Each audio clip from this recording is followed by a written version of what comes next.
we'll be looking at the type of errors. There are two major type of errors. One is systematic and the other is random.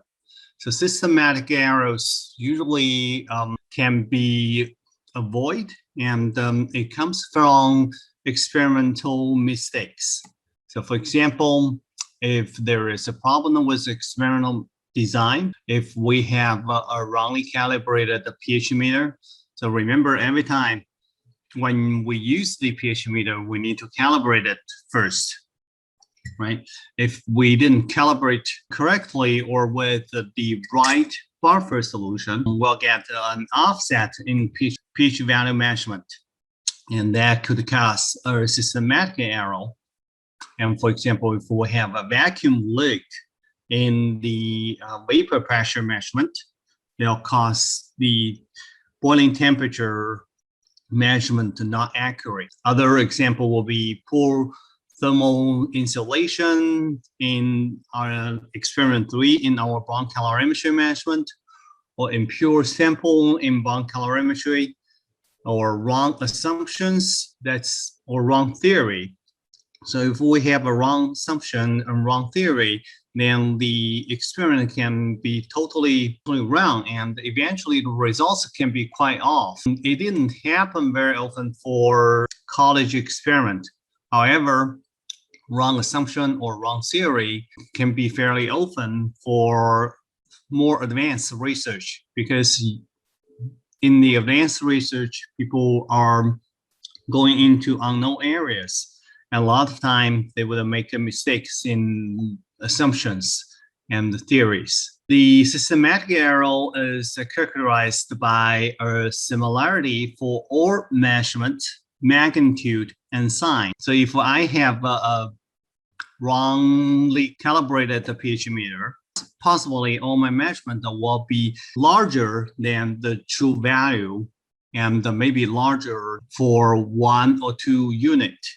So the sign will be the same, and the magnitude of the systematic error will be similar.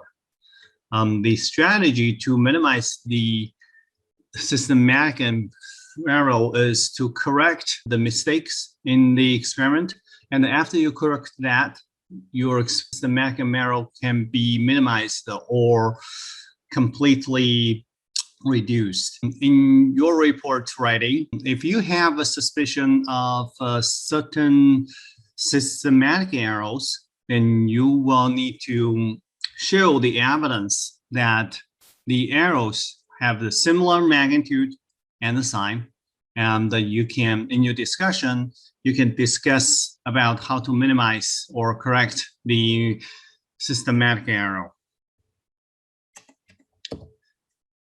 So there's one example of suspected systematic error.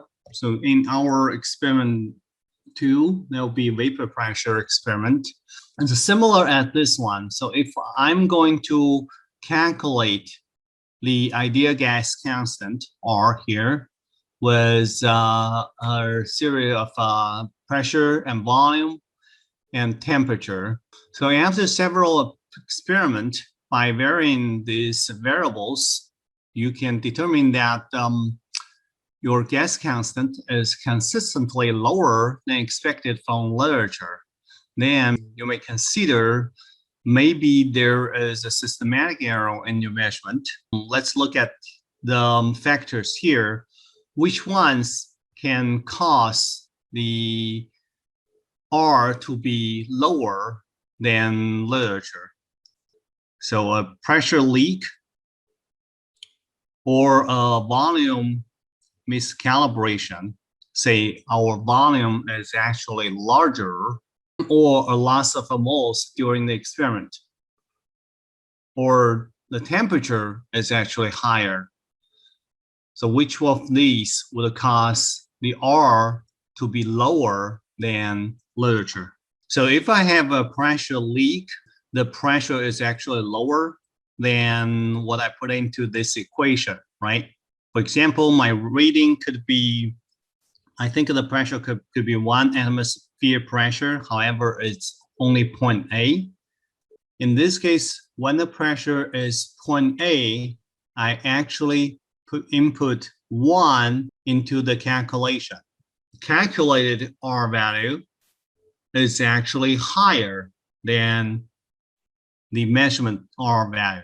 So let's look at the other one. If I lost a few moles during the experiment, originally I have 2 moles of a gas. I'm going to put n equal to 2 here, and I lost 1 mole in the experiment. So it should be 1, but I didn't know that.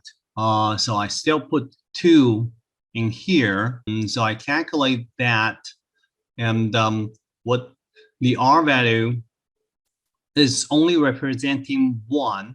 This R value should be actually lower than expected. If I lost 1 mole of a gas, it should be 1, but now I put in 2, so the R should be lower. In your experiment, in your calculation, if you find your result is consistently lower at a certain magnitude, and you should consider the systematic error. The other type of error is more common. It's very common. It exists everywhere. It's called a random error. Its characteristics includes, first, it's due to natural limitations of making measurement. It's always present. So remember, in the systematic error, you can eliminate it by correcting the experiment settings and reduce the experimental mistakes. However, in the random error, you can reduce the magnitude, but you can never get rid of the random error. Random error values fluctuate with the number of repetitive measurement, can be reduced with better design, but never eliminated. Some examples are listed here. This one is very common. So electrical noise in reading a digital meter.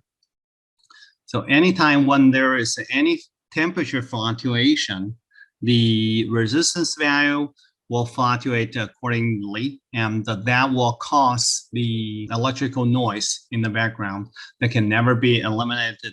It can be lower by using a constant temperature. And the other example will be integration in an MR. When you have an MR data, if you look at the baseline always have some fluctuations. The other thing is if you are taking measurement from a reading scale, there is an estimated digit.